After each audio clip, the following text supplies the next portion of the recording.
India and Pakistan का वार start हो चुका है।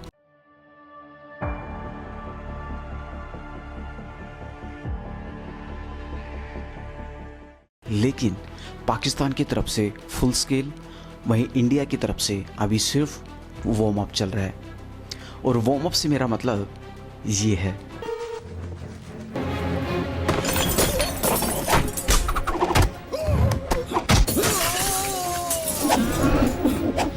वार्म अप से मेरा मतलब है कि अभी जो है पाकिस्तान अपने फुल स्केल पे जितनी भी उसके पास मिसाइल्स वगैरह है, गोला बारूद है, वो सब यूटिलाइज कर रहा है।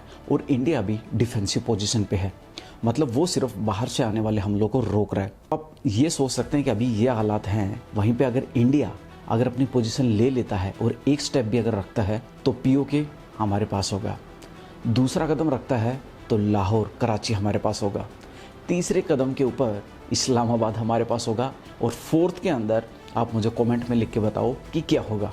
दूसरी उनकी जो टेक्नोलॉजीज़ है, आप उनसे आइडिया लगा सकते हो। जो चाइना से उन्होंने जो टेक्नोलॉजीज़ ली है, जिस दिन हमने उनके 9 टेरर कैंप्स के ऊपर अटैक किया था, वो उनके जो जितने भी रडार सिस्टम है या जो भी जो डिटेक्ट करते हैं कि कोई मिसाइल्स या कुछ हैवी ऑब्जेक्ट या कोई ड्रोन्स वगैरह बाहर से आ रहे या नहीं आ रहे, वो तक डिटेक्ट नहीं कर पाए। तो सोचो हम जब रियल टाइम में अगर फुल स्केल के ऊपर हमने स्टार्ट कर दिया तो क्या हाल होगा। तो ये वीडियो ना इसके बारे में नहीं है कि कौन जीतने वाला है, किसके पास कितने गोला बारूद है, वो सब आप जो है न्यूज़ में ऑलरेडी चेक कर रहे हैं। ये वीडियो इस चीज़ के बारे में है कि जो ये युद्ध होते ना, ये सिर्फ गोला बारूद सैनिकों से नहीं होते।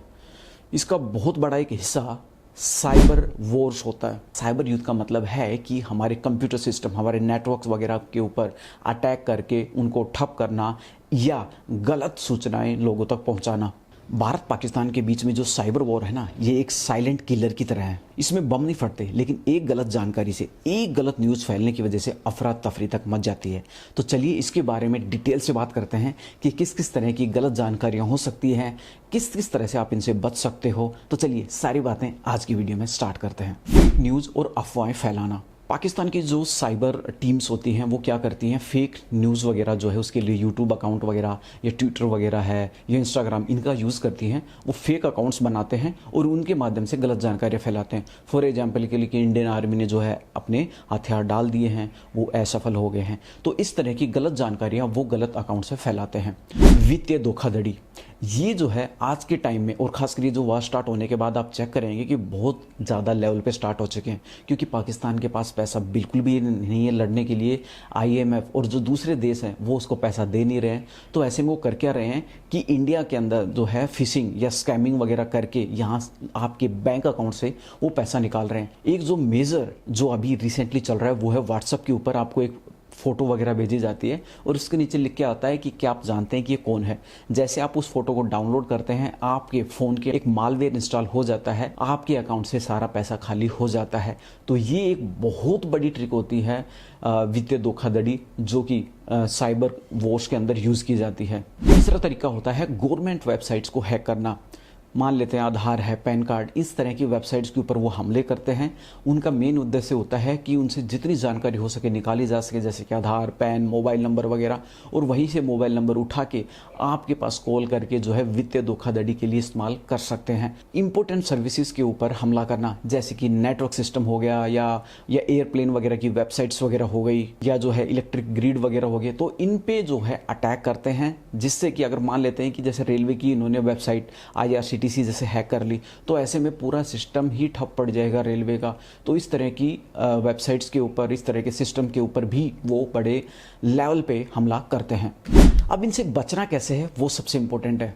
सबसे पहले बात कर लेते हैं कि वो अगर फेक न्यूज़ फैलाते हैं यूट्यूब चैनल या किसी भी तरह के ट्विटर या इंस्टाग्राम अकाउंट से, तो आपको जो है वो खबर जैसे मिलती है तो सबसे पहले तो ये मान लेना है कि ये किसी न किसी तरह की फेक न्यूज़ है, उस पर डायरेक्टली विश्वास करना ही नहीं है। खासकर कि अगर वो इंडिया के बारे में किसी भी तरह की नेगेटिव बात बोलते हैं, सबसे पहला अगर आपने ये सेट कर लिया दिमाग में कि मुझे इस तरह की न्यूज़ पे विश्वास करना ही नहीं है, उसके बाद दूसरा स्टेप आता है। मान लेते हैं कि आपने वो प्रोफाइल चेक भी कर ली, तो आप जो है उसकी प्रोफाइल का नेम वगैरह, उसका अकाउंट क्रिएशन टाइम, कितने उसके फॉलोवर वगैरह हैं, ये सारी डिटेल चेक करके उसकी प्रामाणिकता चेक कर सकते हैं।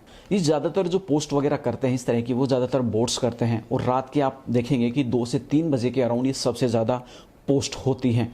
इनके लिए अगर आपको चेक करना है कि ये अकाउंट सही है नहीं है, उसके लिए बहुत सारे टूल्स है, जैसे स्पाइकर है, फोटोमीटर, होक्स, इस तरह के कई टूल हैं जहां से आप उनकी प्रामाणिकता चेक कर सकते हैं। दूसरा, न्यूज़ वगैरह में भी आप चेक करते होंगे कि बहुत सारे की अलग अलग गलत जानकारी फैलाई जाती है, तो उनको फैक्ट चेक करने के लिए बहुत सारी ऐसी वेबसाइट्स हैं जहां से आप फैक्ट चेक कर सकते हैं, जैसे कि Alt news, boom live, Webqoof जैसी फैक्ट चेक वेबसाइट पर आप दावों की जो सत्यता है वो भी जांच सकते हैं। नेक्स्ट चीज़ आप खुद भी कर सकते हैं कि यार आप ट्विटर के ऊपर गए और वहाँ पे कोई भी आपने गलत जानकारी देखी, या आप इंस्टाग्राम पे गए तो वहाँ पे रिपोर्ट करने का ऑप्शन भी होता है, आप उसको रिपोर्ट कर सकते हैं, जिससे होगा क्या कि जितने लोग उसको रिपोर्ट करेंगे वो आगे नहीं फैल पाएगा और वहीं पर गलत जानकारी रुक जाएगी। अब नेक्स्ट अगर मैं बात करूँ वित्तीय धोखाधड़ी से कैसे बच सकते हैं, देखिए साइबर अटैक जो है बहुत ज़्यादा हो जाते हैं, खास करके युद्ध के समय में। तो आपके ऊपर कोई भी व्हाट्सएप कॉल आती है, किसी और तरह की कॉल आती है, तो आप उनको जो है जल्दी से एंटरटेन मत कीजिए।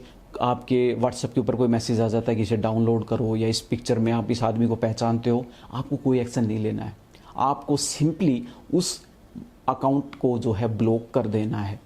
बहुत सारी लोगों के ऊपर ऐसी कॉल भी आती हैं जिससे वो कि सेना से जुड़ी हुई जानकारी लेते हैं, जैसे अमृतसर या जो बॉर्डर से लगे इलाके हैं उनके वहाँ के लोगों के आसपास कॉल करते हैं और वहाँ से जानकारी लेने की कोशिश करते हैं कि आपके आसपास जो है सेना आई है नहीं आई, बहुत सारी ऐसी चीज़ें। तो इस तरह की कोई भी कॉल आए ना, तो उनके साथ यार अगर टाइम पास करना है तो कर लो, उनके मज़े लेने तो ले लो, लेकिन किसी भी तरह की रियल जानकारी उनके साथ शेयर मत करो। भारत को साइबर युद्ध से बचाने के लिए सिर्फ सरकारी नहीं, आम लोगों की भी बहुत ज़रूरत है। ये डिजिटल युद्ध है और जिसमें हमारी सजगता और सूझबूझ सबसे बड़ा हथियार है। तो यार आज की वीडियो में इतना ही। कोई भी और डाउट है तो वो आप मुझे कमेंट सेक्शन में बता सकते हैं। मिलते हैं नेक्स्ट वीडियो में। जय हिंद।